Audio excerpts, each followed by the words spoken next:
Le haut représentant de l'Union européenne pour les affaires étrangères et la politique de sécurité, vice-président de la Commission européenne, Josep Borrell, a affirmé hier à Alger que l'Algérie était un partenaire de confiance et un acteur clé dans la lutte contre le terrorisme, annonçant que l'Algérie et l'Union européenne avaient convenu de relancer le dialogue de haut niveau en matière de sécurité.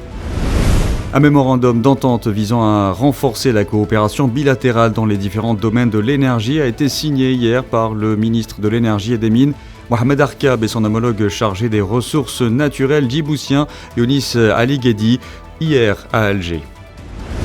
L'Iran espère rétablir ses liens avec Bahreïn après avoir rompu ses relations diplomatiques en 2016. C'est ce qu'a annoncé sa diplomatie hier après le dernier rapprochement entre Téhéran et Riyad. Avec l'atmosphère positive régnant dans la région à la suite de la reprise des relations avec l'Arabie Saoudite, on s'attend à ce que le développement positif se produise avec d'autres pays de la région, y compris Bahreïn. C'est ce qu'a déclaré le porte-parole du ministère des Affaires étrangères, Nasser Kenani. Un syndicat marocain de l'éducation a dénoncé hier la machine de répression du régime du Marzen contre les membres du corps enseignant, appelant à l'abandon des sanctions visant les professeurs contractuels qui réclament une réforme de leur statut.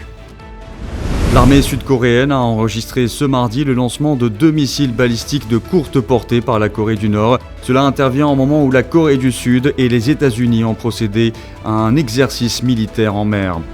L'ONU reste pleinement attachée à l'accord sur les céréales ainsi qu'à l'exportation de denrées alimentaires et d'engrais russes. Le porte-parole du secrétaire général de l'ONU, Stéphane Dujarric, l'a déclaré hier lors d'un point de presse. Les relations bilatérales entre la Russie et la Chine sont devenues un pilier de la stabilité mondiale dans un contexte de tensions géopolitiques croissantes dans le monde. C'est ce qu'a déclaré Sergueï Shoïgu, le ministre russe de la Défense, dans un télégramme adressé au général Zhang Yuxia à l'occasion de sa reconduction au poste de vice-président du Conseil militaire central de la Chine. Et puis le président russe Vladimir Poutine et le premier ministre arménien Nikol Pachinian ont discuté de la mise en œuvre des accords tripartites entre la Russie, l'Arménie et l'Azerbaïdjan. Le service de presse du Kremlin l'a déclaré hier.